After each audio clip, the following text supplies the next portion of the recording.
আসসালামু আলাইকুম। কেমন আছেন সবাই? আশা করি সবাই ভালো আছেন।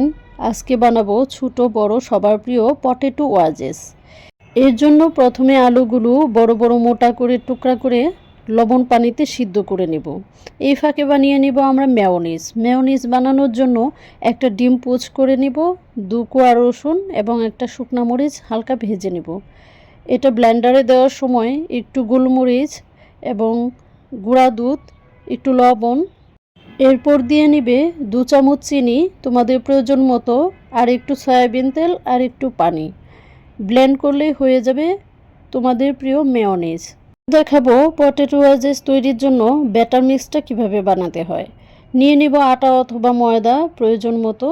এরপরে দিয়ে দিব ক্রাশ করা মরিচ, ধনিয়া পাতা কুচি, এরপর বাসায় থাকা মশলা, জিরা গুঁড়া, হলুদ গুঁড়া, মরিচ গুঁড়া, ধনিয়া গুঁড়া, একটু কর্নফ্লাওয়ার, যদি কাবাব মশলা থাকে দিবেন, না হলে সবজির মশলা দিলেও হবে।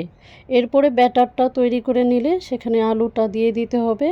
হাতে মেখে নিলে দেখুন কি সুন্দর হয়েছে ব্যাটারটা। এবার কড়াইতে তেল গরম হয়ে গেলে সেখানে আলুগুলো দিয়ে দিবেন।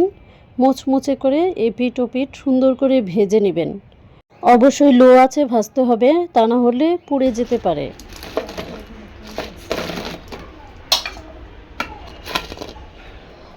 সাউন্ড শুনেই বোঝা যাচ্ছে কি ক্রিস্পি এবং মজাদার হয়েছে। এখন বাচ্চাদেরকে দিব, দেখি ওরা খেয়ে কি বলে। যেহেতু লোভনীয়, ননদের জামাইকেও দিলাম, তারা খেয়ে বলল, ভাবি খুবই মজা হয়েছে। যেমন ক্রিস্পি আর মেয়োনিজটা যখন মুখে দেওয়া হয় তখন অনেক সুস্বাদু লাগে। আমার মেয়েকে দিলাম, সে পটেটো চিপস বলতে অজ্ঞান। তো আর ওয়াজেস যদি দেন তাহলে তো আর কথাই নেই। দেখি কি রিভিউ দেয়। ও মজা, থ্যাংক ইউ।